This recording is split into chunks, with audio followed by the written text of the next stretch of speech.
It's Skellige VOD review time. This one is Life Coach and Super JJ's Raging Axemen deck. I don't know what they actually call it, but that's what I call it. Anyway, basically, you've probably seen this deck if you've been playing on the ladder lately. It's pretty popular. It's very strong. As you see, I have a ridiculous 70% win rate, 42 in 19 games. So it's not exactly, I'm not pulling from a very small pool or anything like that. I mean, it's still pretty small, but it's pretty awesome. So this deck, it takes advantage of the Raging Bears, which are a big ticket item right now. 6 strength, they got a 2 strength buff from the last patch. They lost the ability to cancel out the effect of a deploy ability, but I think that was an overall healthy change. I'm glad they did. But still, Bears they're pretty damn strong. As you can see, just right off the bat, it's already gotten 9 strength. I lose it from the succubus, but that's okay. I thought, it's kind of depressing that people don't know how to use succubus, like, at all. I can understand using succubus against something like Morkvarg, because then you get, not only are you taking it away from your opponent, but also you get to have your own creature carry over to the next round. So that's all great. But when you're using it on a Savage Bear just to cancel out the Savage Bear, that just seems really weak. Especially since I'm totally okay with passing on the first round and just carrying over to the second and third. So you're not, also there's not a lot of synergy with the monster faction and dealing 1 damage, I don't believe. Off the top of my head, I don't think there is. Unless you're trying to, I think maybe like a weather deck, if you're trying to line up everything for like a Yennefer or something like that. But anyway. So this Super JJ deck, Life Coach and Super JJ deck, rather. In addition to the Savage Bears, it also uses the Shield Maidens, I think they're called.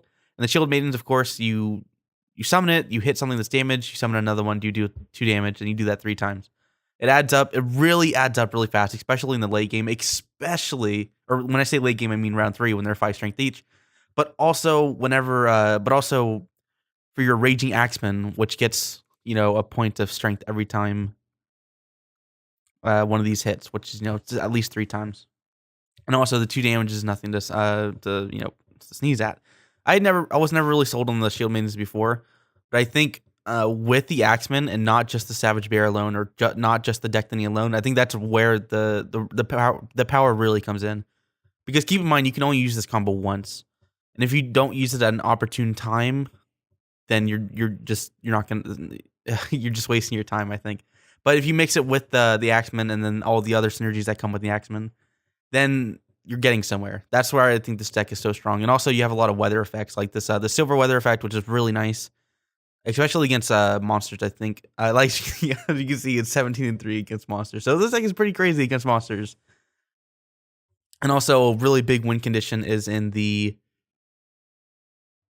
I don't remember his name. It's like Haljamar or something like that. Some weird name. But anyway, you can see him down here in the bottom right. He's the guy you place down, 15 gold strength, very strong, right? But then he places a 5 strength unit for your opponent. And if you manage to defeat it, not only are you taking away that 5 strength, but you're also adding 10 strength to your gold card. It's really powerful. It can, in rare situations, I've found that I've not been able to proc it, but that is very rare. In fact, I would say I've not procced it, unintentionally not procced it, maybe 5% of the time.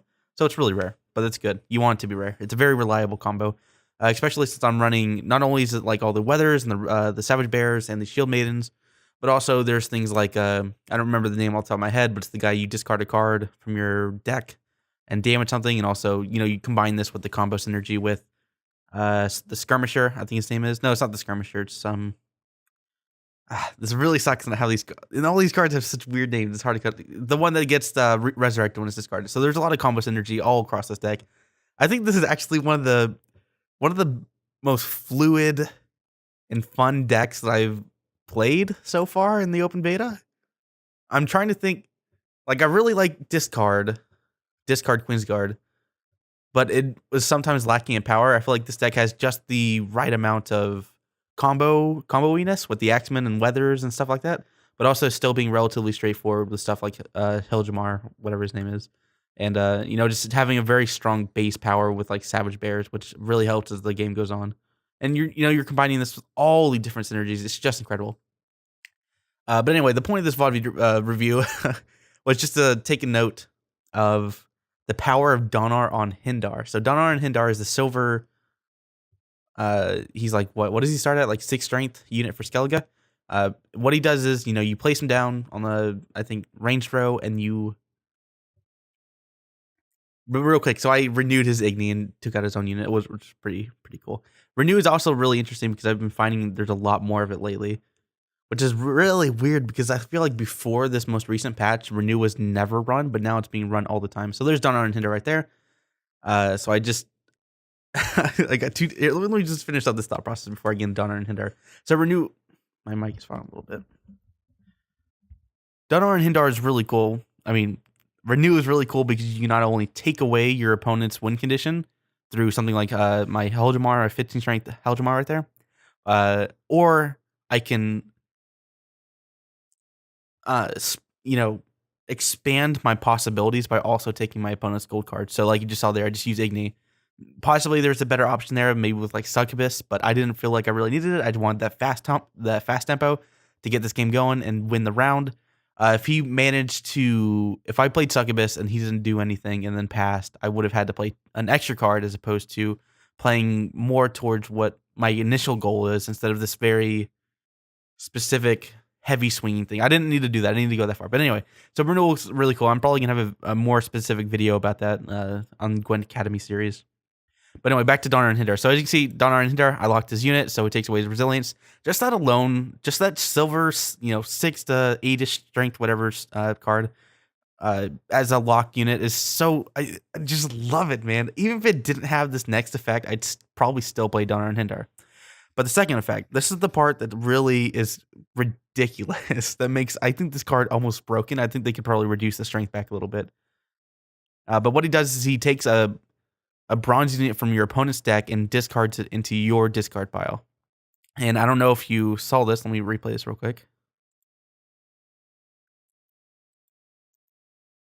But anyways, so you kind of saw there for a second. I basically picked up this vampire card, right?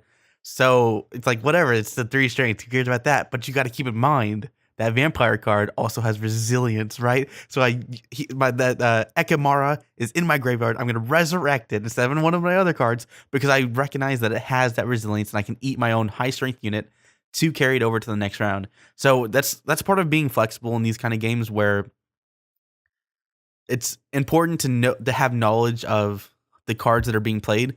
I think if you've never played monsters or you aren't really paying attention when you're playing against monsters, or you're just relatively new or whatever, you might not recognize that monumental opportunity to be able to use their own unit against them in this specific situation. Now, if I didn't have a high strength unit, would I still use it? I would. I'd still use it on Morkvang because the thing is, not only am I going to get the strength back from Morkvang, but also Morkvang is going to be revived again, and I'll still keep the same thing but 3 less strength. So that was just the really cool thing. Something to keep in mind is just to look out for these relatively unique opportunities that you'd see in maybe 1% of games, right? Using a Donar and Hindar and getting that Ekimara and having a unit I could use it on and being able to carry it over to the next round. Similarly with the Renewal in the earlier game, not all players are playing Igni. Not only that, but you don't always have an opportunity to use like Igni or some gold similar card, right? So that's just the beauty of Gwent, right, man? That's why I love this game so much. Is I can still have like a very core strategy, but you can still remain flexible to get as much value as you possibly can.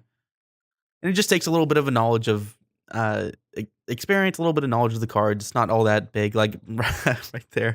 I was getting a little bit, flamboyant, I guess, by hitting that unit to boost up my own unit. Generally speaking, though, I probably should have just hit the Grave Hag instead, but that's not. I mean, I was so far ahead, it didn't make that big of a difference. But if things got a little bit too close, then that might have been necessary. But anyway, that's all I want to say. Just, appreciating and also a word of warning to keep in mind those 1% situations that can really turn a game around. Even if it kind of defeats the point because this game is so not close, but just in general. Anyway, thanks for watching.